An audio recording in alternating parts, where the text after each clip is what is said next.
and welcome to another episode of Control Alt Access. It's a video game accessibility video and audio podcast. We're here every 2 weeks. My name's Laura. I go by Laura K. Buzz here on the internet, and I'm here as ever with my lovely co-host Arevya. Hey Arevya, how you doing? Hi everyone, I'm doing good. How are you, Laura? It's been a week. It's been a week. I'm feeling all sorts of different ways. I'm gonna say great. I'm feeling great. Yeah. This week's been a lot. Yeah, because you had a small thing that happened, a tiny itty bitty thing that maybe nobody saw. No, people were like, no one was paying attention to this thing. I said I didn't do a single tweet and then have 4 days of chaos. Yeah. Should we start on that? We start on that. I think a lot of people who clicked on this is just like, what happened there? Yeah, so this week's been a weird week for me. Because 2 weeks ago we talked about the fact that I did some accessibility consulting for Life is Strange Double Exposure. Yep. That's super cool. It finally came out this past week. Congratulations again. My name is in a video game as an accessibility consultant. I'm super excited about that. Yeah. And then 2 days later, Dragon Age the Veilguard came out, and I was able to tell people, hey, I was a consultant on that game too. It's so awesome. I'm so proud of you. It's two boxed video games that you can go into the shop and get that I'm in the credits of in the same week was a lot. Yep. And I was excited for both of them. Yes. One of them, I think, got a bit more, drew people's attention more than the other. Yeah. So, here's the thing. All I've officially said on the matter, because I have to have things approved by people at the top of companies, all I've said is, I was a consultant on Dragon Age the Veilguard. Yep. If you look in the credits, my job role on that game was cultural consultant. You can decide what you think that means I did on the game. And then a lot of people decided that everything they don't like about Veilguard was definitely because of me. Yeah. Whether or not I could have had anything to do with it. For those who are not chronically online like me and Laura, people have decided that Laura have the power to decide what Dragon Age, whatever, everything in Dragon Age is decided by Laura. I've had some really wild suggestions made, because like a lot of the stuff on I deleted Twitter off my phone, so I've only seen like little people have told me little bits and pieces of what happened. Apparently most of it was just people sending like nothing to do with the game, just being really transphobic, because of course they were, like lots of here's a chicken carcass in a wig, that's you, that kind of shit. Ew. But like in terms of game stuff, I had people alleging that I was responsible for deciding who got cast in voice roles, for example. I had someone say that I was the lead writer for a character. I had people say that I was like that I got final say on plot elements and that like BioWare had to get my approval to do things. Yeah. I had some like real suggestions that I was more powerful than I was. It's been a lot of people decided you're a trans person who said you worked on this. We don't like this game. We're going to have a shout. Yes. And also, I hope somebody out there just don't know what we actually are talking about, because if you're not on Twitter or like especially into social media, you might not even have noticed this, but Dragon Age got... I wouldn't have seen 99% of this if people hadn't told me about it. Yeah. I was on Blue Sky. Blue Sky was chill as hell. Yeah. So, we all know that in the gaming culture in general, there is a small but extremely loud minority that is extremely angry about everything that has progression in it. And I mean everything. Yeah. They label it as politics, which my husband just said, that's not politics, it's social issues, it's not politics. Because in the rest of the world, we don't fight about things like that at the moment. There is a portion of people on the internet who have decided any video game that does anything progressive is evil and trying to stop white men from being allowed to play video games anymore and must be violently screamed at. Yes. But I don't want to give those people more airtime than I need to, because like the thing, I love BioWare games. I love BioWare games. And I've not Of all Yeah. games of Scream Off that you don't like progression, it's just like you have. I haven't even played any of the Dragon Age games because never my cup of tea. But even I know that that game has always liked to do whatever fuck it wants, and then some extra. Well, look, I'll say this: I'm not surprised it's gotten the shouting match about it. It has, because you're right. BioWare games have always been pretty on the progressive side. Look, as an impartial person saying this, I think that the Veilguard goes above and beyond BioWare's usual attempts at being progressive in ways that really have riled up some people. But yeah, it's as weird as this week has been. The thing that like I've basically just turned Twitter off and not paid attention to it. You know what I've done? I've spent 4 days playing a BioWare game that I helped in some way make. Yes. And I keep seeing things and going, I said about that, and now that's like that. I can see things that I said that have somehow bits of have ended up in the game. And that's really exciting. 1 month, a half a year, or 10 years from now, what you will remember and everybody will remember is the fact that you have now been into major title this year. And that in itself is such an amazing thing. I am so proud of you. And that is what you are going to end with. This week has been weird, but that is not how it's going to end, and that's the lovely thing. 2024 is going to be a year I'm going to look back on with a lot of joy, because like even it's literally the last like 6 weeks or so. I won an award for journalism and then got to be in 2 video game series that I love deeply. Both Life is Strange and Dragon Age are series that I love, while certainly being like, I think there are ways those series have historically like had little missteps and things could improve. Yeah. But I love them deeply regardless, and I want to see them do better. To be invited to come and try and help make them better is like, that's the dream. That's the dream, is to have thing I love that I wish was a little different, that I can go, yeah, I can help tweak things a little. Yeah. There we go. The only thing I've thought has been actually sad about this whole chaos is that I listen to other gaming podcasts. Yeah. And I've heard people being like afraid of like having constructive talks and criticism of the game, which I think is really, really bad. The shouting match some people do is just silencing everyone. It's been a weird one, because I've seen people who are I've seen people who've been like, oh, I'm afraid to be critical of it in case I get lumped in with these people. But I've also seen people who are like, I think that the people who are like people who I think are usually very level-headed saying, I think the people who reviewed it positively don't actually feel that positive about it. They're only reviewing it positively because they want to reward social things. And I'm like, it's drawing some skepticism out of people I wouldn't have expected to be like doubting people's opinions about games. It is. And I was watching the game being played by Corekeeper the other day, and he had some criticism because he didn't like some of the ways like he felt the character talked, like he felt they explained too much, and it was like to explain him for his like what he likes, and it was just a general criticism that everybody can have. And then his chat was just like Corekeeper, which is normally such a level-headed, his community level-headed. The whole chat was just like using it as cannon fodder for other things. Well, and he has to go like, excuse me, I had a general good criticism of a game I'm having fun with. Stop it. So the problem is that the people who are very, very, very transphobic, who were looking for reasons to shout about this game being bad and wanting it to fail, but didn't want to outwardly admit they were being transphobic.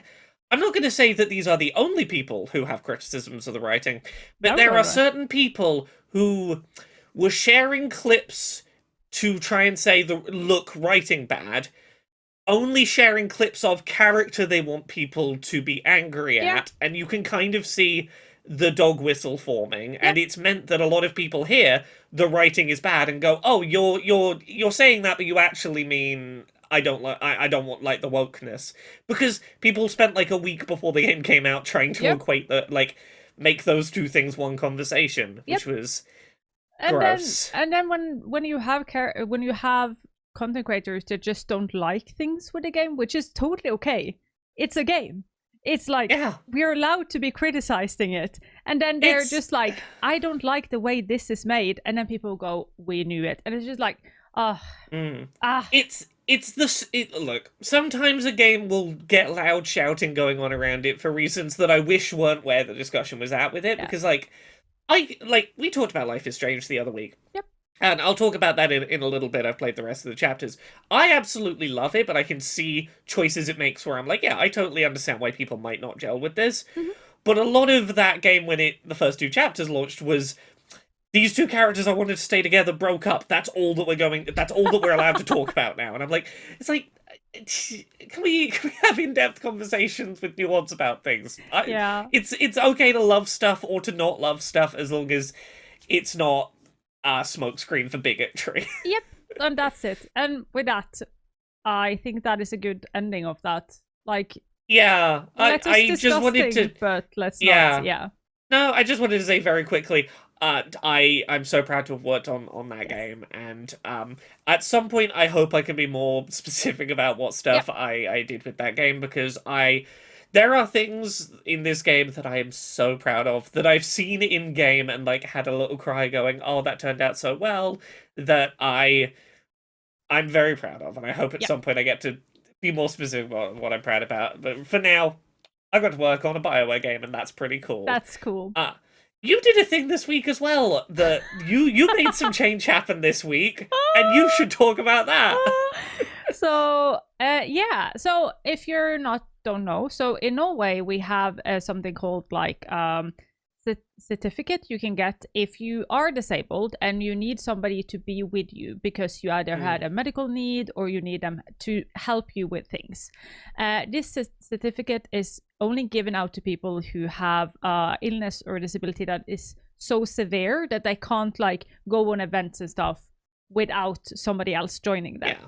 And this certificate gives you free access for your carer on any event that is sponsored or made by the government. So say like public transport, you go on for free, because technically this is not, it is a person of course, but it's technically not a person. You're there as a medical equipment. Sort of the same way as a dog that helped like guide dogs or assistance dogs. Yes. And sort of in the same way. And it's sort of been a norm in many, but sadly not enough, also private events that carers can come in for free or a really, really low price. But we have a very similar situation in the UK. You don't necessarily need a certificate, but if you want to have something that formally says that you are like, I require a carer for things, you can get something like the access card, where like a company will assess your needs and be like, yes, you need a +1 for stuff. Yeah. And that's generally pretty accepted. Yes, and this is written out by the government, so it's not the easiest thing to get. And then we have the biggest gaming expo or place you can go in Norway. It's once a year. It's quite awesome. I've been there a billion times. Turns out that they let your carer come in for free Friday and Sunday, but make you buy 2 tickets for yourself and 1 for your carer for full price on Saturday. This has tried to be resolved for 2 years. The people have gone to the newspaper, people have sent letters to them, people have done things mostly in the background to see if they can change SpillExpo, which is the expo policy, and nothing has helped. So on Monday I got a bit fed up, because if you guys haven't heard about it, we have had a movie that is now on Netflix called Ibelin, that is about he was a young man then who died, and then it turned out that a lot of people came to his funeral that his parents had never heard about, and it turns out he had like the most amazing life in WoW, and playing that every single day, and had his girlfriend there, partner there, and friends and everything. So they made a movie about his story. SpillExpo promoted this story on their Instagram as like, this is how amazing gaming industry is, because it can, lets people that can't normally leave their house still have an amazing, fulfilling life. So I made an Instagram post and I said, like, get a grip. You can't on one side promote this video about inclusion and about accessibility and all that jazz, and then on the other hand, not do anything about it in real life. So that post went really, really viral, or for my standard at least. And it got shared not only on Instagram, but on Reddit and a lot of other places. I got to be in two newspaper articles. And after 24 hours, they changed their mind. After the second and the largest newspaper, not the largest article wrote about it, 15 minutes after that was posted, they changed their mind. Congratulations. Yes. So now it is changed. Hopefully, sadly, the owner of this SpillExpo, yes, they changed their mind, but they did say in an article that they sort of said that they did this more not because they wanted, but felt pressure to it, which is sadly that I didn't read it and understand what I meant about it. It is on English on my Instagram as well, so you can go read about it. But hey, they changed their mind. I know they also have contacted organizations to talk more about it, so hopefully they will keep this up, and this will be like a showing that sometimes we have to use our voice to call people out. It's not fun. It was 2 days of me sitting shaking like a little puppy because I got a lot of hate and I got a lot of backlash for it. But we changed the policy, and this weekend, as the SpillExpo was, people got in with a carer, and I am so happy about it. Hooray. Everybody deserves that, and it's a bit of equality finally. Yeah. Indeed. Sometimes pointing out hypocrisy is the only way that these things change. Yes. I had one of these a year or so back, I think. The UK's big convention, MCM Comic-Con, had 2 tweets back-to-back that really rubbed me the wrong way. One of them was introducing LGBT and trans safety and inclusion lounge. Come get pronoun badges and come here if you need any help with anything. And the very next tweet being a tweet about a Harry Potter panel. Yeah. It was happening, and yeah, sometimes you just have to go, you can't get the thumbs up for doing the right thing right next to not acknowledging the thing you're doing that isn't great in that regard. And I'm glad that you won that fight. I'm glad you got some change happen. Look at us, we're having victories this week. Yay! But that also means that, as you guys can hear, both me and Laura has been really busy. We both have watched some of GFConf. We said we were going to talk about it this week, but there has been a lot of other things that happened. I haven't seen it all because I was really busy. Yeah. Which means that we're going to take the GFConf next podcast. Next week. Yeah. Next. We wanted to come to it when we were both fully up to speed and ready for it. Yes. I don't think either of us was quite ready for the emotional drain that being the focus of the internet inevitably physically is. Yes. So we will give it the space it deserves, but it's going to be next episode. Well, shall we talk about a couple of things we've played this week? Yes. While we're here, now that we got the big things out of the way. Yeah. Do you want to start? Have you played anything you want to chat about this week? I played Mario Party. Mario Party has a new one, Jamboree. I absolutely love it. I'm so glad. I haven't had a chance to check it out yet, but I have it downloaded. I'm very excited for it. It's so much fun. It is really similar to the older Mario Party, the losses we got, like Super Mario Party. But it is just so good. It is amazingly levels. It's fun. The online system works so much better. You can play together with 8 people you can have make a room for 8 people, and then you can go and work together on maps, 2 different maps. The mini games are really fun. Of course, is there any accessibility in this game? No. No, it is, as Nintendo often do, they make family-friendly game, which often equals accessible games in a lot of ways, but it is more than that. A bit disappointing, but I didn't expect anything else. There's a couple of things that are different from Super Mario Party, as I understand it. You can correct me if I'm wrong on any of these, because I haven't actually played it. Super Mario Party, all of its mini-games required motion control. You couldn't play without motion. Oh, you couldn't. I've been told that you don't... Oh, could you? In Super Mario Party? Yeah, I always played with a Pro controller. Oh, did it not require motion on a Pro controller? No. Well, I stand corrected. I only ever played that with Joy-Cons, and it was mandatory motion on Joy-Cons. Yeah, but in this one, you can actually turn it off as a setting, though. You can. Yeah, well, that's what I was going to say. Is this one has a setting you can turn off if you don't want to play with motion? Yes. I see. This is the problem with Super Mario. It's the problem that Let's Go Pikachu and Eevee had. Depending on your controller choice, it will offer you or not offer you certain settings, and it won't tell you it's doing that. Yep. But here it is. Actually, is a setting you want it on or off. So that is nice. And like the only thing I somewhat is like a bit annoyed about is that the intro screen, as we know, have dyslexia, and it's not a click through, it's an automatically intro scene. And because it's automatically and not click through, I ended up being not able to read it. It's too quick. But mostly everything else is, they still explain every mini game. The only thing they don't explain, which is a bit sad, is when you play this big map. So it's like a big map that you are supposed to do 5 rounds, and it's just continuously mini games. And then the amount of coin, every time you get 1 coin, you go 1 step ahead. Okay. And you're supposed to go 5 rounds. And first one doing 5 laps wins first place, and so on. And every 4th minigame is a Bowser minigame, and that one they actually don't explain you what they do. They do it in a form of like Bowser shakes something and then it falls down, and then it assumes that then you understand it. All the other minigames, and these minigames shows you what to do, but they don't explain anything compared to when you do standard Mario Party. We have 4 people. Do the standard minigames do the thing that Super Mario Party did, where you have a little preview and you can practice doing the minigame and you say when you're ready to play it? Yes. Yep. And I love that. Everybody I do love has that. to say they're ready. But on the big map where you run around, they don't do that.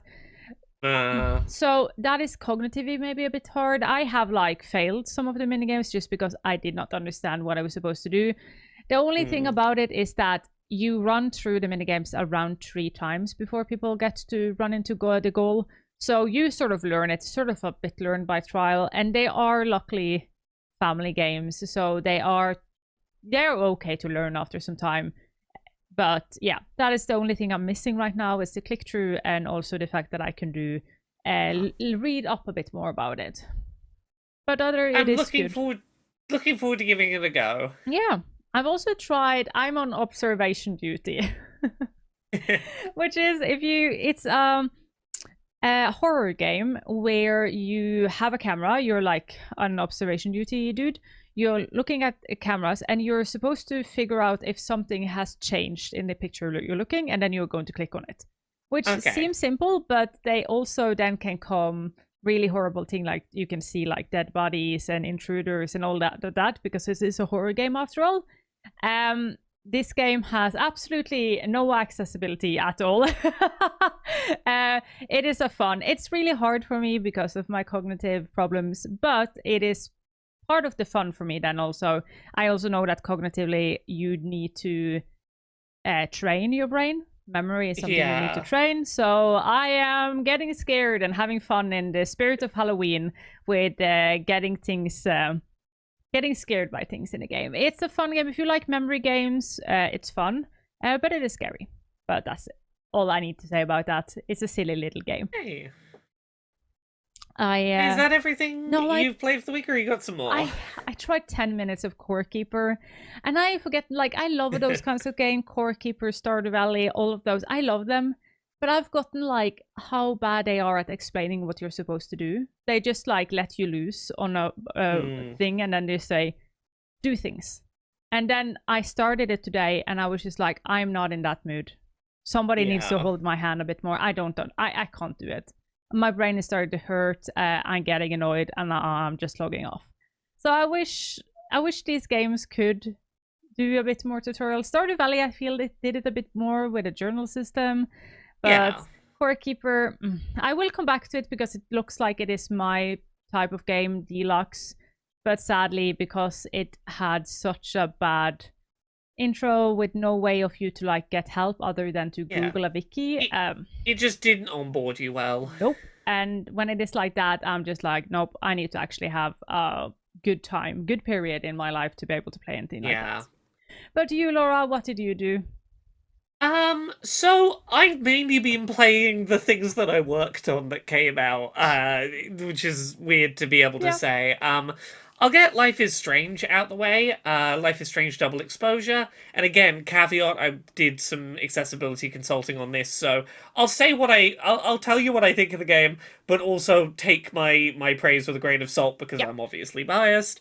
Um, I really enjoyed Double Exposure now that I've played all 5 episodes. Mm-hmm. I can certainly see why some people who wanted a Max and Chloe story did not get what they wanted, and I do not blame people for having that response to it. But I really like what they did with that relationship's breakdown and why it happened and what it did to Max as a character. Mm-hmm. Um, I think the sort of the big twists in episodes 2 and 3's conclusions are some of the strongest, like, cliffhanger moments the series has had. Um, I think that people are going to be very hit or miss on how they feel about the fact that this very much. Life is Strange, this series has always been like, here is a one-off story about one person with some kind of supernatural power. Yeah. And this one story, and then we move on. And it's been kind of clear that these stories are all happening around the same time in the same version of the United States. Like, Life is Strange 2, you see a poster that references what happened in Life is Strange 1. It's like, oh yeah, the United States is having a bit of a weird epidemic of young adults having supernatural powers popping up around the place. Yeah. This feels like it wants to make that interconnectedness a bigger feature of the series. Yeah. And I'm intrigued by that, but anytime that something that starts as standalone stories with little connections moves more toward being serialized, it's going to be divisive. Yeah. I'm very curious about where it goes. I'm deeply hope that we get to see more of this because I'm very curious for Life is Strange to become a wider thing. Yep.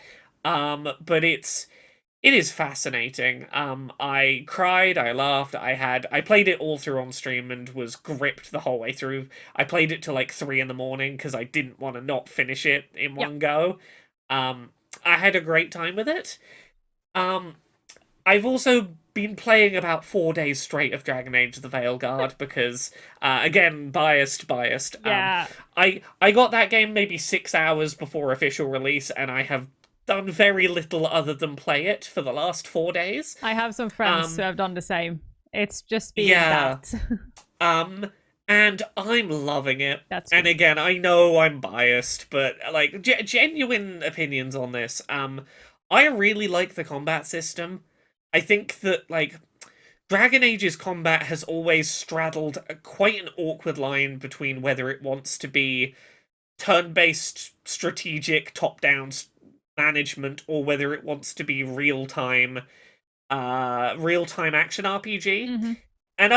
And for my tastes, I'm glad it's picked a direction and it's gone that sort of action RPG lane. Yep. And I don't feel like it's sacrificed too much of the strategic elements along the way.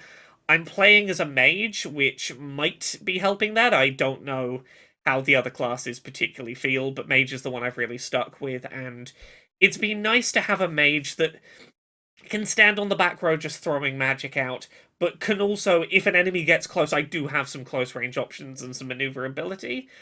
My big thing is that I love the characters in this game.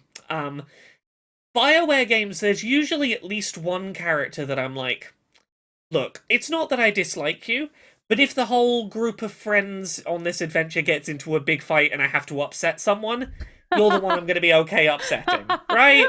Like, you're the one you're the one I'm going to be least upset if you don't like me. Yeah. I don't have a character like this in Veilguard. Nice. All of them, I'm like, if any one of them dislikes me, I'm going to be upset about it. Which is, I think, a testament to this. I think it's very clear why they changed to calling this the Veilguard rather than Dreadwolf. This is not a much like the latter half of Mass Effect 2. This is not a game about the actual end of the world threat that you're trying to deal with. 90% of this game is like, the end of Mass Effect 2 when you were doing the loyalty quest to make sure that everyone like had their stuff sorted out and were mentally ready for the maybe we don't come back from this mission. It's what if we turn that into a whole game? Yeah. What if the entire game was like, hey, there's going to be like a 5 to 10 hour long series of quests all about this one party member that feels like a little game of its own and like its own story that they're the protagonist of, to really get to know them and see their story play out. Like, that's the focus of it. It's a bunch of it feels like a bunch of little TV series specific to each of your little companions you're going around. I'm like, I love that. Happy I about am that. glad I am glad that it's better than Inquisition was in terms of being more focused at the start. Like, Inquisition, famously, people get to the first big open area, the hinterlands, and never finish it and put the game down before they ever leave the hinterlands. This is like a little more linear and on rails until it's like, we've gotten you invested in the people and the world and the characters. Cool, you're in. We've given you some narrative to care about. Now we'll open it up a bit. Now that you know why you should care about the openness. I'm having so much fun with it. That's good. That's important. And also it's I don't think this is particularly secretive. This game, very, very LGBT, specifically some really lovely trans content in there that I'm very excited about. Yes. I'm very happy that this game, it's earned the people being upset about it because it is very trans, and I think that's great. I've heard that people are happy. That is the only actually real criticism I've seen of it, is that some people, but that has to do with this series. It's nothing to do with this game. They don't like that it's going action RPG. They preferred how it was before. Like that. Yeah. They said that the change, and then also that they don't like the how, like, it's not the what the character says, is how they say it. Sort of like how they speak to each other. They don't like. They prefer other styles of communication. And then that is the only like good like people I've seen people don't like about it. I don't have anything to say about it because I have never played Dragon Age. I've missed out of a whole series. I have realized there's so many series I've never played in my life because I was a child who just played weird indie games when I grew up, and I didn't even know it was indie games because my dad bought me games, and he just bought things he thought so funny up. It looked funny. Yeah. So I missed all of these big things, and I was thinking, like, should I start playing? And then I saw the amount of hours I need to put into this series if I was going to stay, and I was just like, you know what, there are cool people on YouTube who are playing this whole series. This feels like a let's play game for me. That's totally fair. Yeah. I felt that big. I'm over 30 and putting 400 hours into a series or 600 hours into a series. I don't have time. I mean, look, if you wanted to get into the series, I would say start with Veilguard and just message me if anything comes up where it's like, what is this? And I'll send you a little message back being like, that's what that means. I'd be like, the hot dial and just go, Laura, help! What is this? Side note, I've been sending my mum videos of me playing Dragon Age as I've been playing through it because she knows I did some work on it, so I've been sending little videos of bits that I had stuff to do with. And she's been sending me back questions, and it's been really sweet watching her be like trying to understand the Dragon Age universe from like a couple of little 20-minute clips spread across the game. That's so cute. I like that. But yeah, the only other thing I've played, which I'll very quickly touch on, is I've been playing Slay the Princess, the Pristine Cut, which is a slightly remastered and console ported version of a game that's been out for a few years called Slay the Princess. It is a visual novel where you start the game and you are in the woods and there is a narrator and it's voice acted. It's voice acted by the wonderful Johnny Sims, who has a very, very soothing voice. This narrator is telling you, you need to go into that house over there and go down to the basement, and there's a princess chained up to the wall, and you have to kill her or the world will end.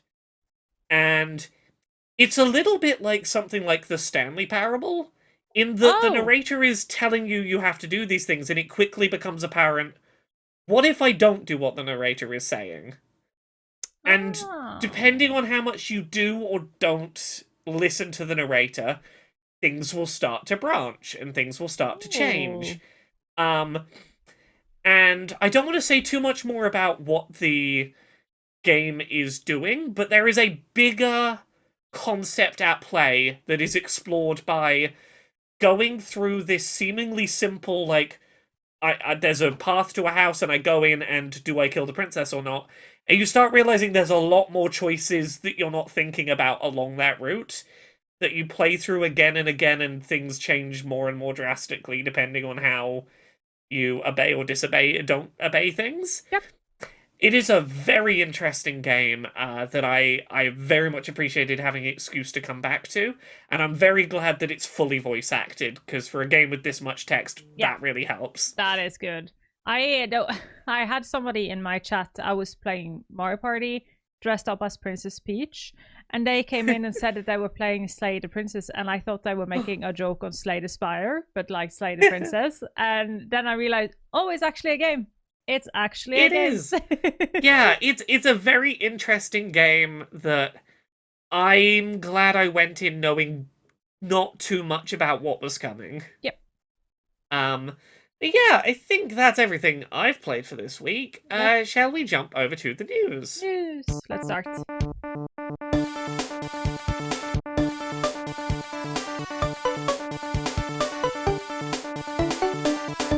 On this week's news, Monster Hunter Wilds reveals new accessibility features during its beta, an update regarding audio accessibility in Call of Duty Black Ops 6, Diablo 4 Vessel of Hatred gets new accessibility features, Just Dance 2025 continues to support seated choreography, and a look at the accessibility features of Dragon Age the Veilguard. Yes. Shall we maybe start this time not on the top, but with the a bit of a correction for what our last episode? Yeah, so I was gonna say I should have put this at the top so that we could start with it, because as soon as I was reading the list, I realized this would make sense more as a starting place.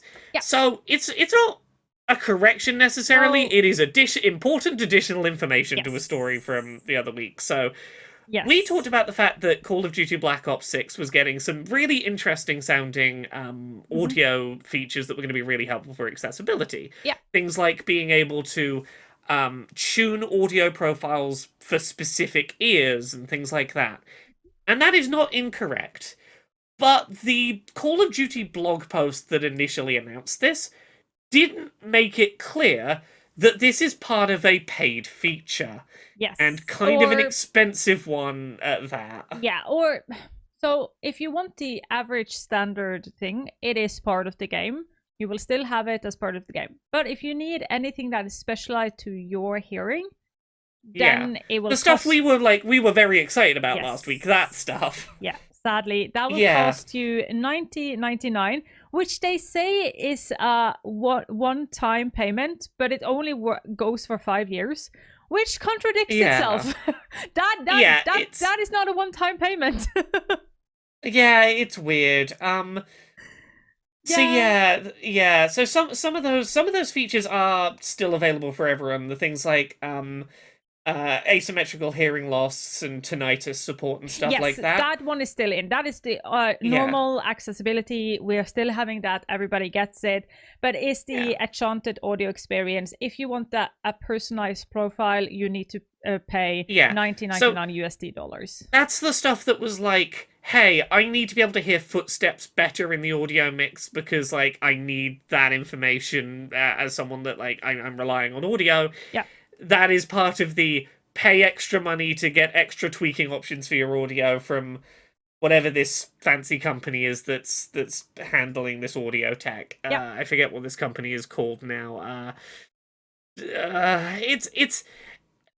I don't like that this is a paid feature, but I wouldn't hate it as much if it had been like if Call of Duty's blog post had been a bit more upfront about being clearer about which are paid features and which are not. Yes, because that I think would have helped. Yeah, because we read about this last week and we read up on it, and then I, by accident, heard about the controversy on another podcast because it didn't come out. Like, people didn't start picking up that it would be paid for Yeah. days after. And what most people were angry was sort of, they feel like it's sort of a pay to win right now, because Yeah. you get like enhanced chances so that you can hear things easier when they come to you. So if you pay the extra money, then you can hear things better, and then you can play better. But I'm angry because it will exclude people maybe that need it because of accessibility. And we all know that it is more expensive to have a disability. Life is more expensive for you if you have one. So it just sucks. It sucks. Yeah. It's not great. It's not ideal. Nope. We looked at like the blog post that this story came from and a piece of secondary reporting and did not see this information, and that's just not a great sign that you're being transparent about how you're handling settings. Yes. But As we yeah. said, there's accessibility settings that would help you if you have tinnitus or tinnitus will still be there, and that's free. And also the one that asymmetrical hearing loss help is still in the game. That will still be there for free for everyone. So that is good, but transparency, hey, that is important, and get a grip. Yeah. Literal game settings should not be paid upgrades. No, it should not. Even how Yeah. fancy they are, then the company should pay for it. That's just how it is. But talking about stuff that was playable the weekend we're recording this, that has some accessibility stuff going on, Monster Hunter Wilds is the new Monster Hunter game that's coming out in February 2025, I believe. Yeah.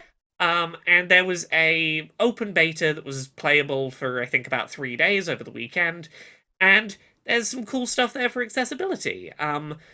One of the features that's pretty neat is, let's say you're going to hunt a specific monster and you've tagged it on the map, and you're just going to get on your little chocobo-style bird thing and go right over to it. You can just press a single button, I believe it's click in the left stick is the default, and just have your bird automatically ride toward where the thing you need to hunt is. And it'll just do that whole journey across the open world to take you to the fight. It'll just automate doing that, which is really cool. There are colorblindness options for some of the more common colorblindness types. Mm-hmm.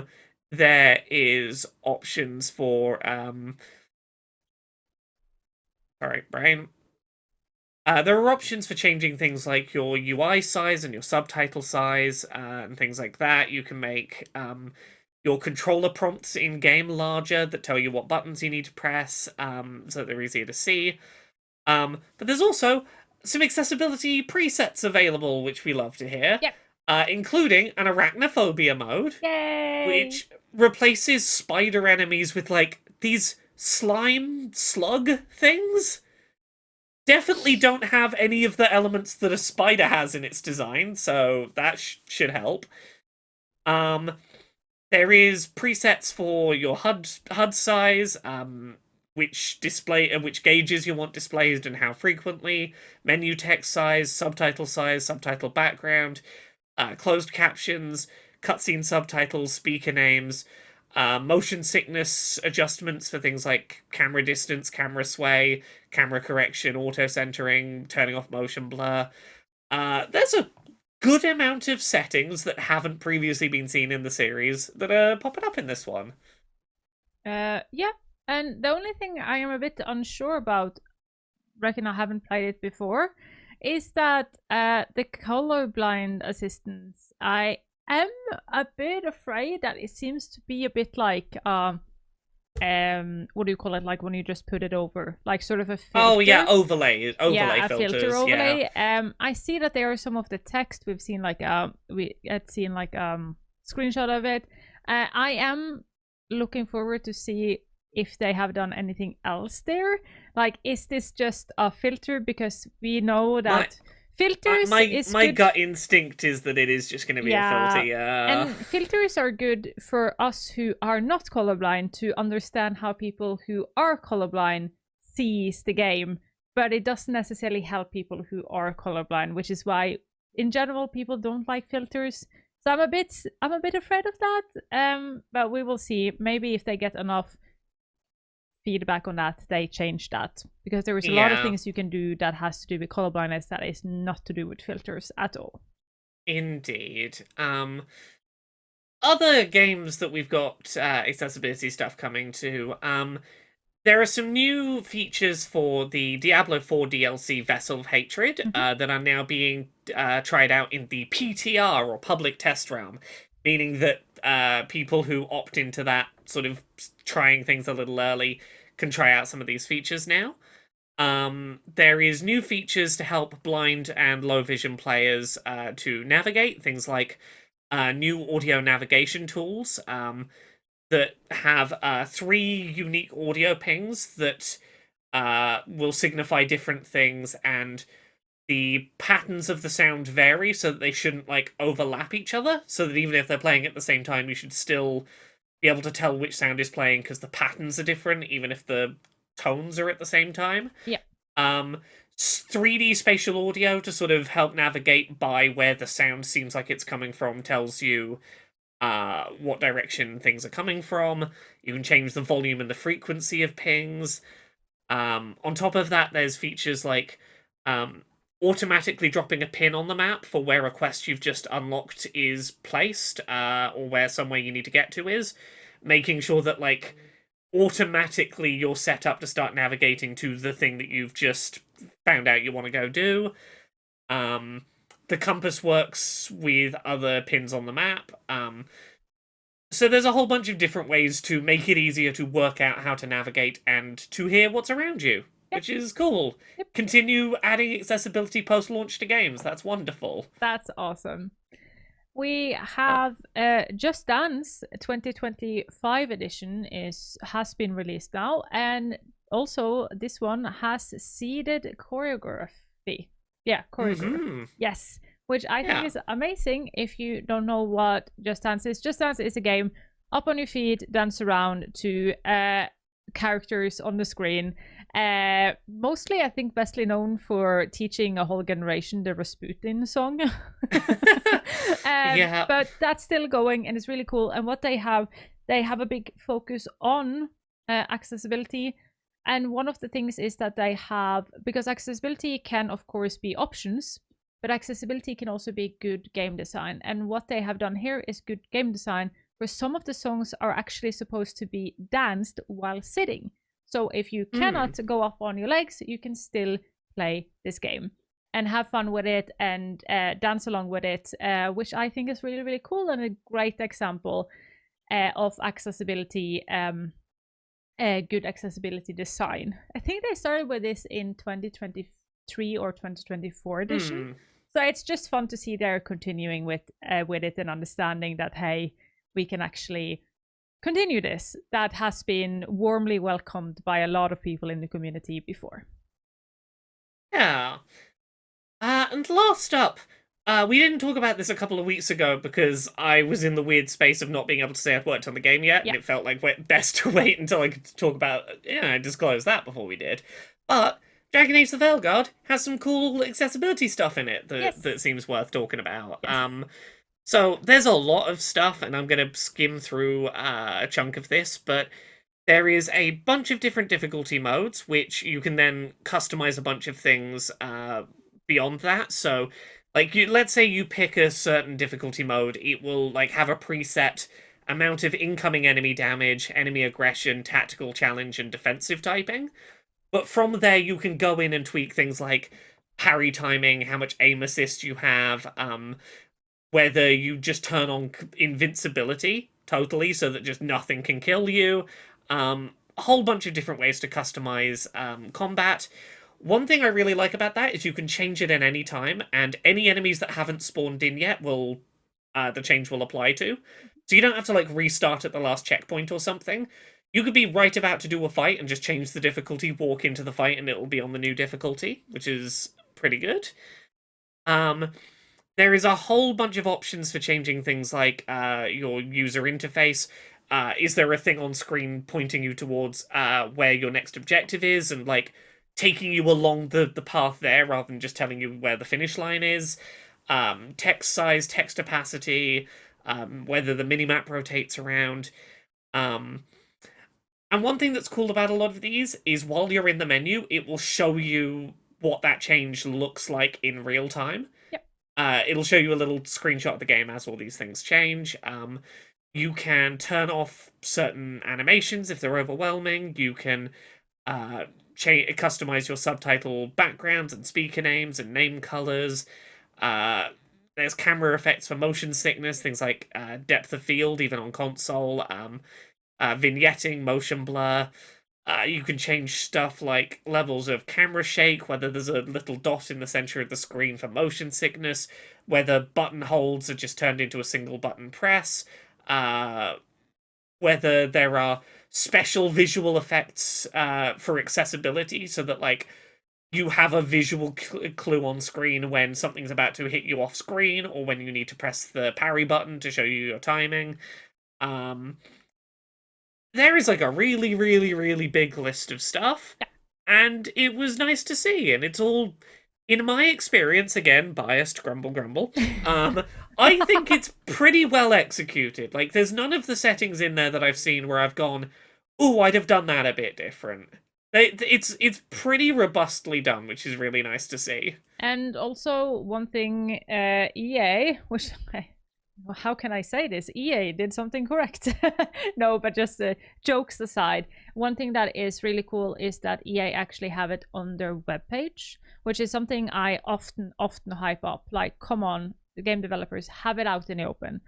Show what you do in your games on your site, because it makes it so that people who need it can Google before, not put down 700 Norwegian kroners or how much it is in your currency to buy a game and then can't play it.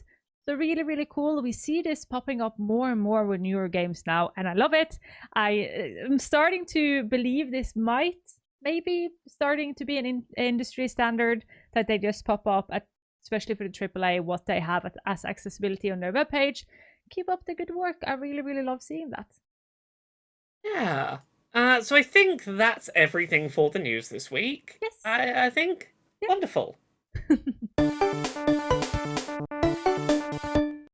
So, I don't think either of us prepared a question for this week, because we were still thinking about GA Conf, and then we both had very busy weeks. Yes. So here's an extra week to get that homework done. If you want to talk about GA Conf talks that you thought were cool, and maybe have them read out next episode when we get around to that, you can do that anywhere that the show is posted, or you can email us at controlaccesspodcast@gmail.com. Yep. And we'll probably have finished watching GA Conf by then, I would hope. Yes. By the way, everyone, that these talks are out on YouTube. So just Google, type in GA Conf, and then you see 2024 from the United States, and then you will see them there. So there's like the direct. So go into their profile, go into the live section, and then you see previous live, and then you will find it there. So you can see everything, and then I will most likely be posted video by video some days forward now, but everything is there. So if you want to watch along with us, you're more than welcome to do that. But Laura, where can everybody find you online now? People can find me online at Laura K Buzz pretty much everywhere on the internet. Hey, if you want to reach me, I would recommend not Twitter right now. I might see you if you message me on Twitter, but saying I worked on Dragon Age was my moment of I'm probably going to post things there but not look at notifications anymore. Yeah. So maybe come find me over on Blue Sky. Blue Sky is lovely and chill and calm and very nice at the moment. That's a good place to find me. But other than that, Mondays, Wednesdays, and Fridays for the foreseeable future, I will be live streaming a full playthrough of Dragon Age the Veilguard. Yay! Over the next X number of weeks. That's usually at 10 p.m. UK, 5 p.m. Eastern, 2 p.m. Pacific. I am posting VODs of that over on YouTube, so you can watch that whole playthrough happen in maybe 3-hour or so chunks of time. And as that goes on, maybe I'll be able to point at things and go, I did stuff on that. Maybe I won't. Who knows? We'll see what I'm allowed to say. But who knows? Look out for me playing a lot of Veilguard and being very excited when certain things happen that who knows if I was involved in them. I'll get excited about things left, right, and centre. What about you, Arevya? Where are you at on the internet? I am everywhere on the internet under the name Arevya, except for TikTok, because somebody stole my name. There I am, Arevya Gaming. I stream 2 to 3 times a week. If you want to learn more about accessibility, I am writing an accessibility document live on stream every Wednesday. So it's just like a basic know-how about everything and answer questions people have, and we have discussion about things that maybe are a bit more than just accessibility, like when things get a bit more complicated, when like with disability rights and stuff like that. So it's really, really fun. I'm learning a lot from chat, which is why I wanted to do this, because I think it's really important to understand your limitation when it comes to accessibility as well. And if you just want to have fun with Mario Party, I'm also live everywhere I can go live. And you can also find me on Blue Sky, because Blue Sky has been so nice lately. And Blue Sky, everybody is just on Blue Sky now, because people were just like, I can't deal with this anymore. I think the straw that broke the camel's back is everything you post is going to be used to train AI, and the block button doesn't block people anymore. Well, you know what? Those two things at the same time got the games industry and the artists to move over, and that's really helped. And when you talk about that, the reason why I haven't watched the GFConf thing is because I've been on another conference, which is the Norwegian game industry had like a big conference this week, and on that conference we had a doctor coming talking. He had a doctorate, what is called doctor.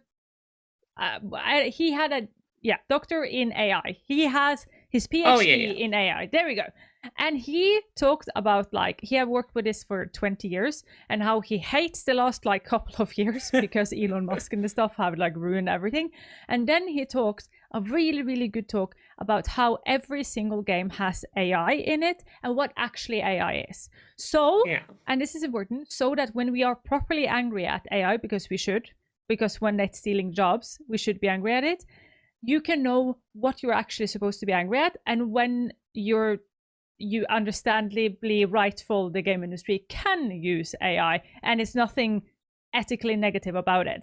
I am going to give that link to you, Laura, so people can watch it if they are interested in nerd like me and want to learn more about like what of the parts, because every single game that is produced today have AI in it. That is just how it's been. It's been like that since the 90s. But there is a big difference between we're generating a picture that we have stolen from people to our AI that says, hey, how are we going to make this NPC go around this corner? Yeah. And it's learning the difference. Yeah. AI is one word that is being used to talk about like 6 different things at this point. Yeah, and it's poisoned the well. Yes, and this talk is extremely good at understanding the difference. Like when is AI used badly and when is it actually used good? What should we look out for? What should we be angry for?